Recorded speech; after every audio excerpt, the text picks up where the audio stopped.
So, hi. Really happy to be here. We finally have CocoaHeads in Slovenia, so kudos for organizing this. So since this is the first meeting, I thought I should start off by just telling you something about me. So, like Goran already said, I'm Matej. Most of you probably don't know me, at least not personally. But you might have seen at least one of my apps, which is probably this one, the public transit app for Ljubljana. That's actually my first app. I started working on it in 2008, I think. It was also one of the first apps, the first Slovenian apps on the App Store. As you can see, it evolved a bit over time, but it's still interesting to see. There's a lot of things in there that are still back from the initial SDK days. Yeah, that's kind of the app that pushed me towards this whole iOS developer career. And over time I had the opportunity to work on some, cut off, but really nice projects. My involvement in those was really various, from being the sole developer and designer to just participating in a larger team, or recently also just consulting. I haven't even put those up here. I also have a few open source components. You might have seen one of those, especially the little progress thing is surprisingly popular for some reason. So yeah, about a year and a half ago or so, I had the opportunity to get in touch with this guy named Peter Steinberger. You might have heard about him. He writes a lot, and he's also a frequent speaker. And he has this framework called PSPDFKit. And at the time, he was looking for help in developing it. And I was involved in a different project at the time, but kind of thought I could use some diversification and agreed to help him out a bit. So I started working, I don't know, a day or perhaps 2 days a week. And later on, this evolved to basically now where I'm pretty much working on this full time. So I don't know how many of you heard of PSPDFKit before. Hands up. A few. Okay, so it's not going to be too boring. So as you can probably guess from the name, it has something to do with PDFs. I usually tell people to think about it as Adobe Acrobat, but packaged as an ISS framework. So basically something that other people use that need to handle PDFs in any form. It's a commercial framework, which is unusual for the iOS scene. And we don't ship the source, at least not anymore. It's of course being sold, and it's actually based on a subscription-based model of sorts. Quite a lot of people use it. There are over 1,000 customers right now. So those are really companies that use it, developers. And it's really, you can find it in some really popular apps. Here are just some of the more known names. Dropbox, Evernote, Box also uses it, Scriptd. A lot of big corporations use it internally for their kind of corporate apps and so on.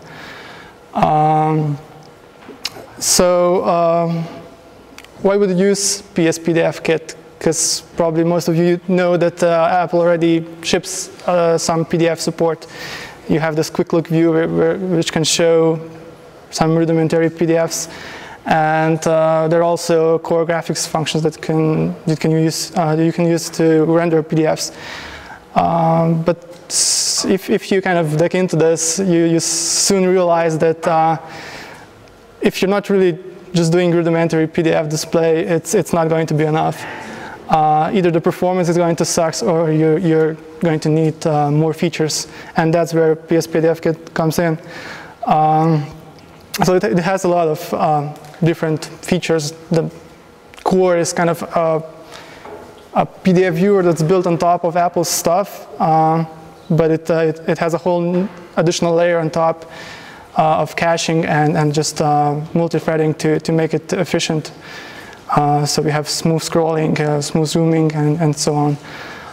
It's really customizable, so you can have different sorts of scrolling, paginated mode or just continuous scrolling. You can have one page up, 2 pages up, different configurations based on if it's in landscape or portrait. It has smart zoom, pretty much like Safari does. When you double tap a text block, it's going to zoom into it. It has an outline view, it has a thumbnails view, a scroll bar to quickly navigate through a PDF, and really just a ton of different features. In addition to that, you get annotation support, something that Apple stuff doesn't give you. So all the basic PDF annotation types are covered. You can add notes, you can select and highlight text. You can draw, but there's basically a full-featured vector drawing engine built into this. So various shapes, freehand drawing. We even have a natural mode that simulates kind of the line thickness and so on. You have inspectors for all those elements to customize them. You can resize things and so on. It also supports Acroforms, which is the Adobe Forms standard. So you can have interactive forms that the user can fill out, and you have programmatic access to all of those forms, so you can get the values on the fly, and you can save them in the PDF, you can process them, you can send them up to a server, whatever you want to do with it. It also supports digital signing, which is basically the certificate-based signing and validation, which a lot of companies need. In addition to that, there's also a kind of a freehand signing thing that we use for people that don't need this kind of security. There's an extension of sorts of PDF. We have a gallery that can show all sorts of content, from images, videos from YouTube, Vimeo, and even, say, HTML pages. So a lot of people even use that gallery on their own. So if you're developing, say a magazine app or something, and you want to have some interactive content, this is a great thing. So in addition, there's full text search. It also works between documents, not just on a single document. It has nice highlighting features. It's pretty much instant. So working on every one of those features would take you weeks or months at the least. So you get quite a lot. You also have model access to the whole PDF, so you can get stuff out of it, which is not as simple as it might sound. And we also ship a ton of examples. Can be really simple examples and even pretty complicated ones, like a kiosk view, where you get magazines, and it even supports downloading them from the server. So if you're building the next newspaper app, you basically change a few things, apply your colors, and that's it. So here's how the thing looks. That's kind of the basic initial view, the content, and that's the transition into the thumbnails view. At the bottom you see the scroll bar to quickly navigate, and we also provide all those navigation bar icons, which are all configurable and have different kind of functions. Here's the outline in action, so you can quickly navigate through chapters and stuff like that. It has different view modes, so you can see all your annotations or bookmarks. And has basically it's expanding and contracting sections as needed. So here's our annotation toolbar, which can be used to create new annotations. There are actually a lot of tools here. Some are collapsed since we can't fit all of them. But basically, here's how you would create, say, a note annotation. There's also undo and redo support, and basically pretty much all you would require from annotating a PDF. A different example, this is how you can highlight the text. Again, an in-place menu, and you can also see some of the inspectors that can use to customize this. Here's an example of the freehand ink drawing. As you can see, it's not just a straight line, it's a bit more fancy, and again, an inspector, everything updates in real time and so on. And quick search, this is an example of searching the library. So this is looking through a bunch of PDFs at the same time. And there's also an in-place search in the toolbar for looking through the PDF. And forms look pretty much like this. Here's an example of how to do a kind of freehand signature. So, okay, so since this is CocoaHeads, I should probably also show some code. Since it's the first time, I'll keep it simple and just show you how you can use this. But there are really a ton of nice features in here, so I could probably have a bunch of talks just covering specifics. But okay, for the first time, so this is basically the 101 example. You need a document which is a PDF document that represents the PDF file. And you create a PSPDF view controller and you just present it whichever way you want to. In this example, I'm just pushing it into the navigation controller, but you could present it modularly, you could embed it into a different controller, whatever works for you. It's recommended that you do use a navigation controller because you get some functionality for free. In that case, you get the toolbar icons and you get automatic hiding of the navigation bar and a few other things. But we try to make it work whichever way people need to. So speaking of making it work whichever way people need to, here's how you would configure a few settings on the controller. We use this object called PSPDF configuration. And it's actually an immutable object that we use throughout the framework.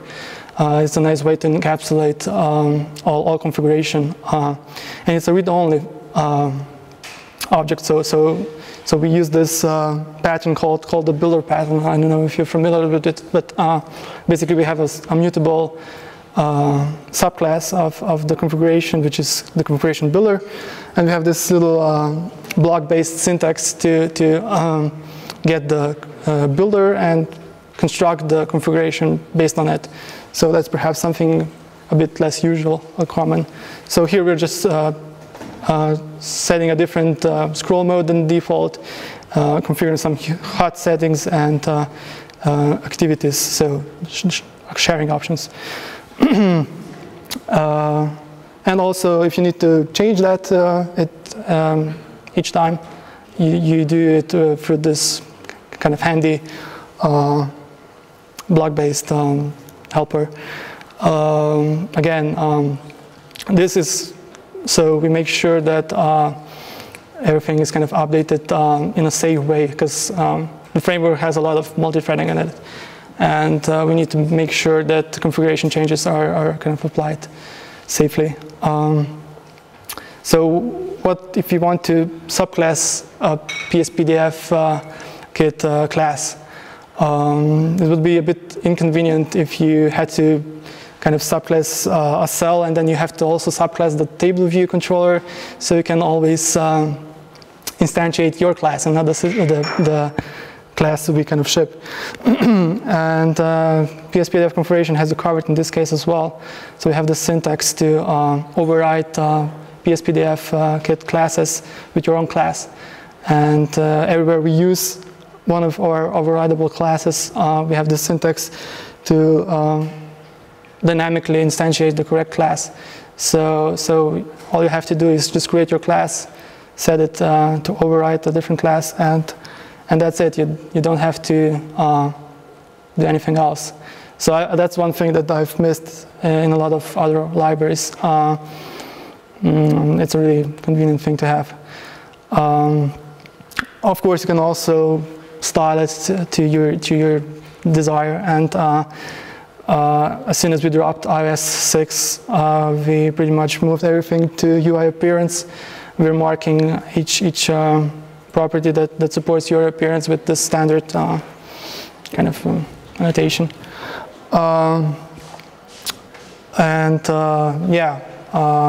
So it's really easy to set your own values, and it also inherits the values from the app. So if you have a navigation bar styled in a certain way, we'll keep that.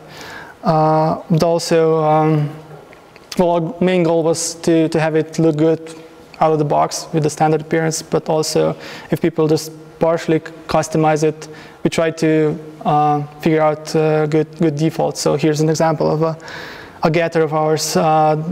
If somebody set a custom background color, we'll use that. Otherwise, we'll fall back to something reasonable. In this case, the tint color. It might also look at the super view and its color, and then set a complementary color or something like that. So yeah, we try to be flexible in this regard as well. The other type of classes that you're working with, if you're doing a PDF app, are the model classes. Well, you don't have to.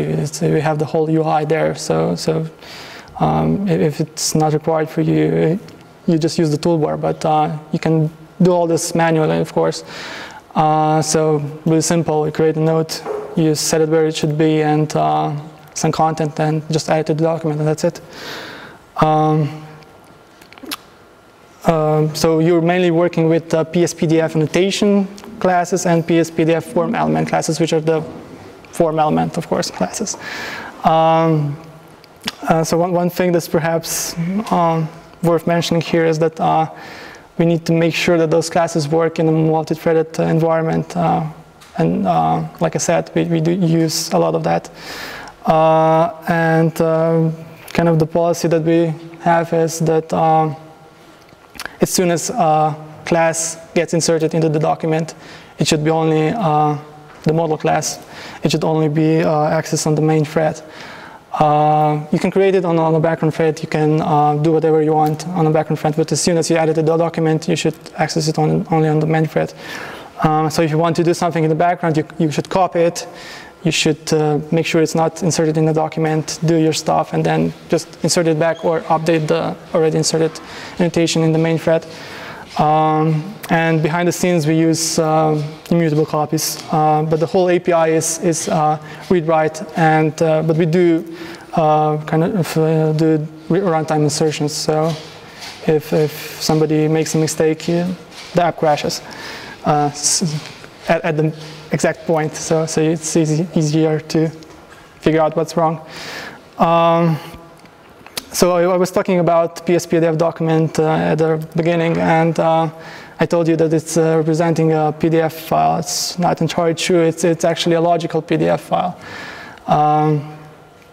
You can have different data sources for a single PDF.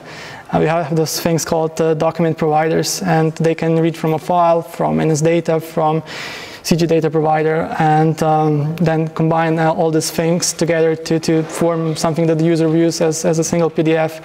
So you can really just fetch your data from wherever you want. And the same is true for annotations.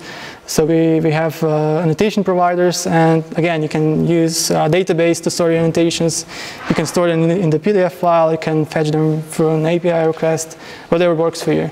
So you can build pretty powerful apps. You can generate forms on the go. So you almost can have little apps inside a PDF. We also support the JavaScript action functionality that PDF has for forms. So you really can almost write apps inside a PDF. I know we have Battleship running inside a PDF with JavaScript. So here's just a little code example of how you would create a custom annotation provider. In this case, it's using core data to do the whole persistence. That's actually taken from one of the examples. So you get a source for a little basic core data provider. So yeah, just a little something about the whole project. It's pretty huge. People wouldn't think that there's so much to do for a PDF viewer, basically.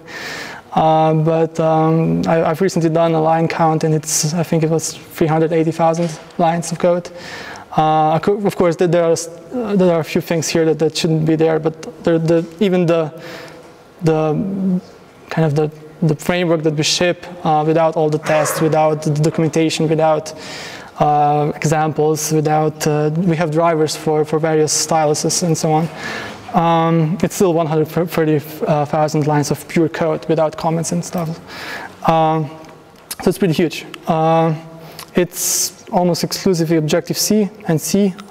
We're introducing more and more C++ because we realized that for some things it's just better. No Swift for now because it's not working so well for frameworks at the moment. Perhaps in the future. But of course you can use it from a Swift app that works without problems. And we also have an example for that. So yeah, a tiny bit of Swift app, Swift for the example. The whole thing is covered by unit tests. Well, I don't know what the coverage is, but we do have a lot of those. And in addition to those kind of standard unit tests, we also do some more advanced things like comparing PDF rendering to reference images. We do have some simple UI testing based on Facebook's stuff. We even test YouTube. So we do a network request to see if their API is still the same, since we have a YouTube player inside. And we want to make sure that we noticed if they change anything. There are not a lot of dependencies here. Really, we try to avoid those, partially for legal reasons. Kind of the big corporations don't want third-party licenses, but also just to, not have problems with other code. One big exception here is OpenSSL. We do need that if you want to have the whole signing feature, but we're trying to get rid of that as well. So the whole team is kind of distributed, and now we use GitHub for all our kind of day-to-day development purposes. We have tickets there. We issue pull requests for each feature. And we use Slack for communication, and we use Jenkins for continuous integration. It runs our tests in various configurations, I don't know, 32-bit, 64-bit, iOS 7, iOS 8, and it also builds nightly builds and so on. Yeah, so if anybody needs a new gig, PSPDFKit does need some help. Especially if you're an Android developer, actually, or happen to know one, come talk to me. We need those even more. But good as the developers are also always welcome. It's really an international team. I think about 20 people or so right now. Not all are full-time, including 3 from Slovenia. The headquarters is kind of Vienna. But actually remote work is preferred right now because there's actually no room in the office anymore. So yeah, check out the website if you're interested. And that's pretty much it from my side. So I don't know if you have time for questions now or later. I'll be happy to answer you.